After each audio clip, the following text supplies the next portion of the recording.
Do we have him, Sammy? Do we have our next guest? I don't know. I'm here. All right, there he is. We are joined now by Bob Bourne. I believe Sammy has written former New York Islander, four-time Stanley Cup champion. Thanks for joining us, Dad. How you doing today? I'm doing really good. I was busy this morning. Yeah, I'm feeling really good. So, I follow you guys all the time, so that's kind of interesting. Yeah, no, we appreciate you coming on, and obviously a tough time right now in New York Islanders land. Obviously, the passing of your friend there, Mike Bossy, today.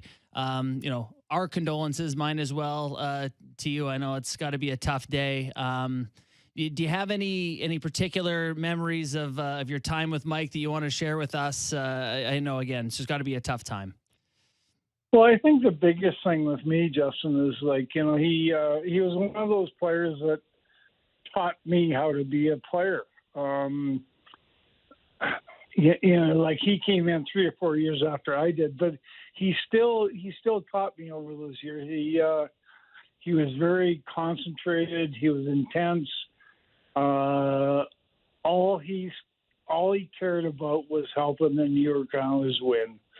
And that's why I love Mike Bossy. He played, excuse me, he played as hard in the tough games as he did in the easy games. Like he played, we were in a tough division those days. I know Kyper, you'll understand, is like the Rangers and the Flyers and Boston Bruins, right? And there was a lot of brawls in those days, and probably a lot of it was because of Mike Bossy, because we were trying to look after him. But he didn't need it, because he just came to play every night. Bob, first of all, a big thrill for me again having you on the show for no other reason. I'm having such a blast working with your son, and I also had an earlier thrill.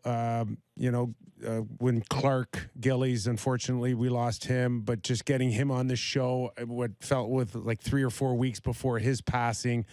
I'm a Toronto kid growing up, Bob, and loved the Leafs, grew up. My Sittler, McDonald were my heroes, but I fell in love with the Islanders too. I fell in love with your New York Islander team for no other reason because of the things that you stood for.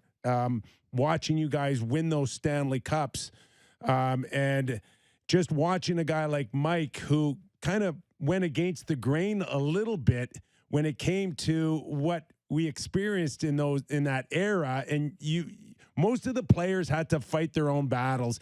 And it's not that Mike needed to fight his own battles. It was just he was so above and beyond the skill level that it was just all about, like, he could have scored 60 or 70 goals in any era. This guy was that good, wasn't he? You know what, Nick? He so was.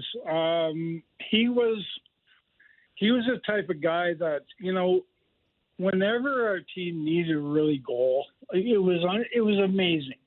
Like Mike Bossy scored the goal.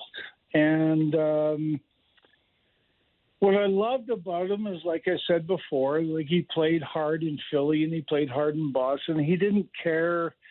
The poor guy was subjected to a lot of physical pain in those days. They'd have a checker on him like Tiger Williams or Stan Jonathan or something like that. And it didn't bother Mike one bit. Like, he'd go in and score 2 goals in Boston or 2 goals in Philly. And, we used to play, some softer teams. And I'm talking about, I don't know, the Cleveland Barons or something like that when they were in the league. But, Mike never ate up in those. He ate up in the tough teams.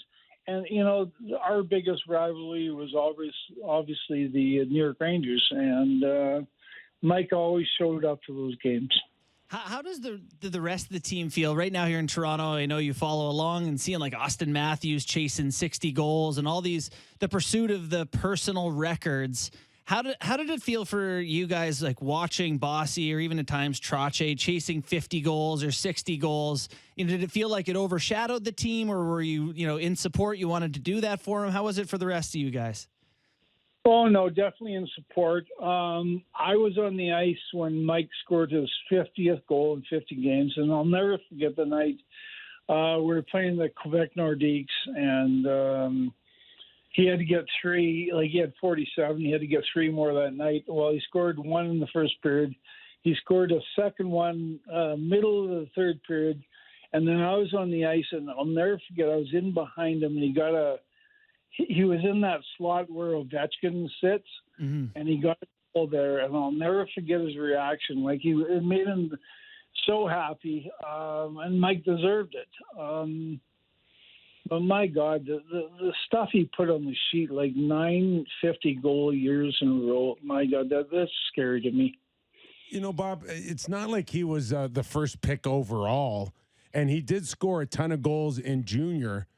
But was there a sense right off the bat when you watched him at a training camp or those early few months that you had a teammate that was going to be something special? Oh, I'm so glad you asked that question, because I'll tell you what. You know, we were very close to becoming a good team in those years, like 78, 79. So when Mike came, I saw him in training camp for the first time, and I says, oh, my God, this guy can't even skate. I looked at it, I said, this is our first-round draft pick. But I'll never forget the very first game we had that year was in Buffalo, and that was the years of Perreault and Rennie Gobert and Richards and, you know, Schoenfeld and Donnie Edwards. They had a really good team. So our first game was in Buffalo, and we were both really good defensive teams. And halfway through the third period, it's 0-0. And all of a sudden, with about 5 minutes to go, Trottier and Bossy go down, and Boss scores a goal literally from the blue line. Just a little, you know how his wrists were, just a little flick, like Austin Matthews. It was just a little quick switch. And it went in 1-0. He scored a goal 2 minutes later. We won 2-0. And that's kind of when Mike, we all looked at each other and we said, okay, this guy's going to be okay. Yeah.